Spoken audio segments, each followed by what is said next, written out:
All right. Please stand for the Pledge of Allegiance.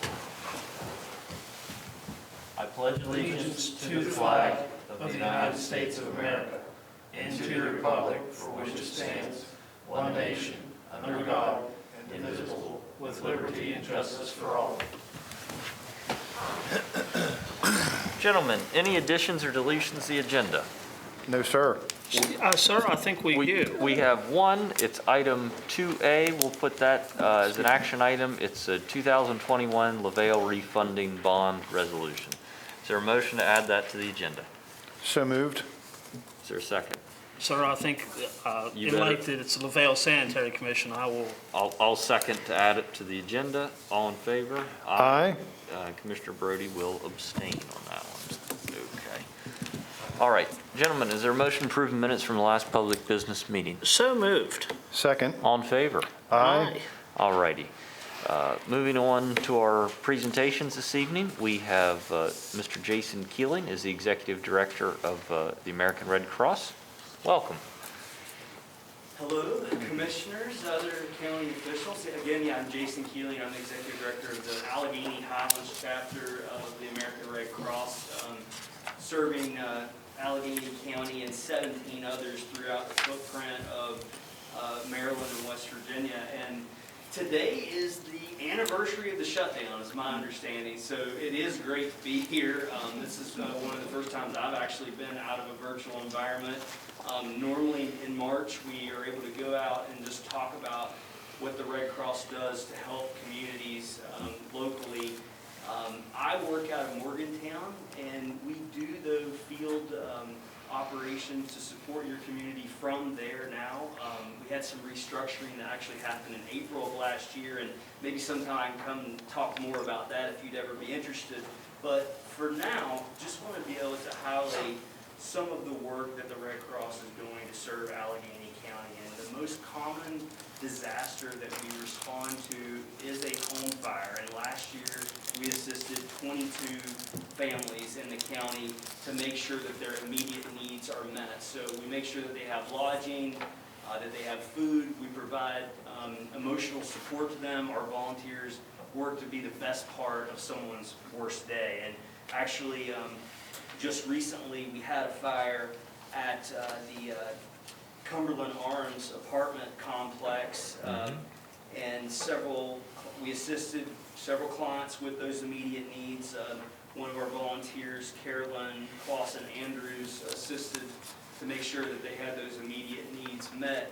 The Red Cross, of course, is also known for collecting life-saving blood and distributing that, and we're glad for the contributions of Allegany County residents. 2,000 units of blood were collected last year in this county. So we're greatly appreciative of that. And we also provide services to the armed forces, of which there were 120 in this county last year. An example of that is if there is an active duty service member that's deployed in another part of the world or country, if there's an emergency locally, then we're the agency that is contracted by the Department of Defense to actually verify that there is a stateside emergency and that that service member should be released for a period.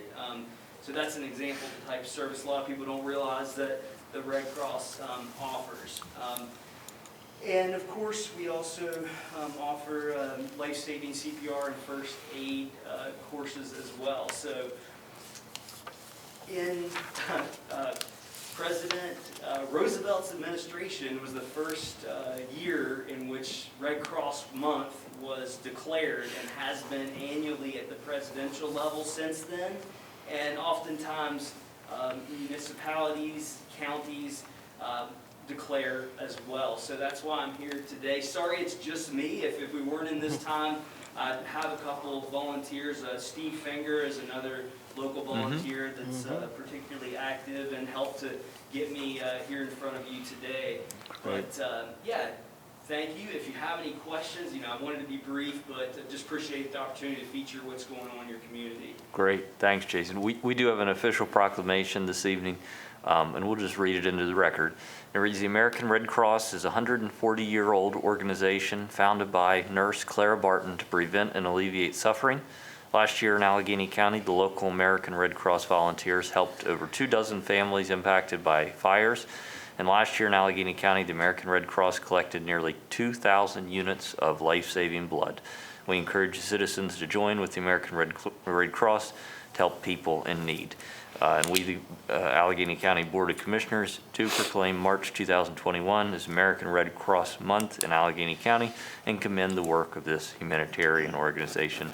Signed, all 3 Allegany County Commissioners, Creed Brody, Dave Caparelli, and Jake Shade. Thank you. May we have a commemorative photo, please? Okay. I didn't know if we were distancing or not. Well, within reason. Sir? Great, thanks. Now, she insisted, but she likes it closed. So.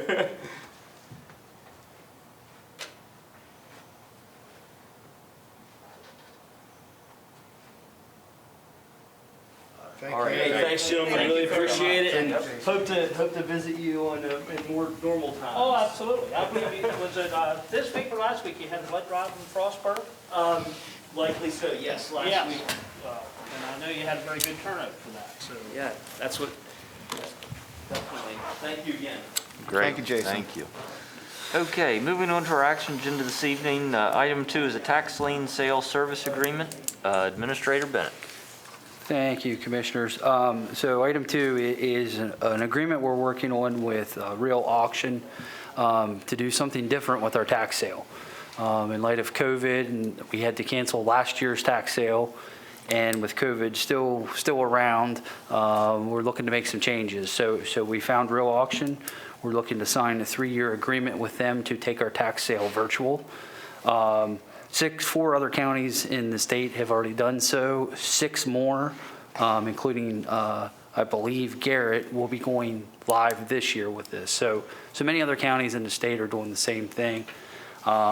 This will allow us to make the sale virtual, open it up nationwide, hopefully get some better results to our tax sale, and most of all, we won't have to worry about trying to fill up this commissioner room with people. So we're looking for your blessing tonight to do this. It'll be at virtually no cost to the county is the other good part. They'll provide the training free, support our staff. There's a $10 fee per item they auction, which we'll be able to incorporate into the base price. So a little bit of a win all the way around for us.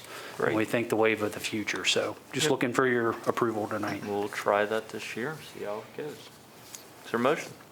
So moved. Second. All in favor? Aye. Okay. Item number 2A is the 2021 LaVale refunding bond resolution. Administrator Bennett. So thanks for agreeing to add this at the last minute. They just completed the sale this week, and we didn't have it in time to include on the agenda. That's why we added it. So what you have tonight is the resolution from a bond bill that you guys did back in January and approved. As you know, we do the debt issuance for LaVale Sanitary. We as the county guarantee that debt, so we have to go through all the legal hoops. So tonight, Resolution 21-4 is to approve a $2,642,000 note that LaVale Sanitary awarded at 1.77% interest to Zions Bank for a 16-year term. So that refinanced their existing debt, saved them approximately $383,000. And we're working on getting the loan closed within the next week. So approving the resolution tonight will fully authorize that. So we're looking for your approval on that. It was a good deal for LaVale. They followed suit with us. So Very good. Just note Commissioner Brody will be abstaining. Is there a motion? So moved. I'll second it. All in favor? Aye. Aye. And any abstains? Aye. Okay, thank you. All right, moving right along to our consent agenda this evening. Administrator Bennett. So 4 items on your agenda tonight. First one is Scattered Sites Housing Program, an agreement to accept an offer for $25,000 to sell a property at Beechers Avenue. Item 4 is also another agreement for Scattered Sites to sell a property for $55,100 on Fairview Avenue. Item 5 is the Emergency Solutions Grant, Homeless Solutions Program Grant Agreement in the amount of $207,000. And item 6 is declaration of surplus property. Great. Gentlemen, any discussion? No, sir. Is there a motion? So moved. Second. All in favor? Aye. All righty. Administrator Bennett, anything else to add this evening? I think you've already heard enough from me, so. Attorney Beaman? I have nothing. Very good. Commissioner Caparelli? Nothing to add tonight. Commissioner Brody? Sir, it's glad to be back to an open public meeting. We're tickled to death. Mr. Wilmot, we're glad to see you. We're glad you was able to come out tonight, and thanks Governor Hogan for lifting a little bit of the restraints, help our small businesses get back on their feet. So we're looking forward to even moving further forward. So, sir, other than that? Absolutely. I will say, we've been working with the Board of Education on their various issues. I actually got to tour some of the schools and see how they're doing back to school. And, you know, I think that anyone who says teachers aren't working hard hasn't seen them up close, because I think the teachers are working harder than ever, especially when you're trying to teach in person and virtual at the same time, and wear a mask and socially distance and follow the rules and regulations. It's tremendously difficult. So kudos to everyone, and I think we're seeing the light at the end of the tunnel in that sense. So the Board of Ed voted this week. That they continue to move forward towards a full reopening. The one issue that they kept running into was this 6-foot suggestion or guideline about students apart from each other. Since they had their meeting, the Lieutenant Governor has been on the radio.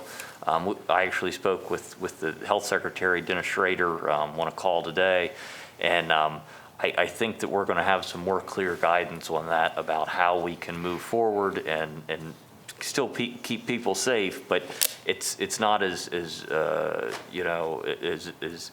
long as you're over 3 feet, it's fine. It doesn't have to be 6 feet at all times is kind of what we'd be able to do. So that would be a tremendous help to the Board of Ed, and it would be a tremendous help to get students back on a more full-time basis. So we'll be working with them to get that resolved.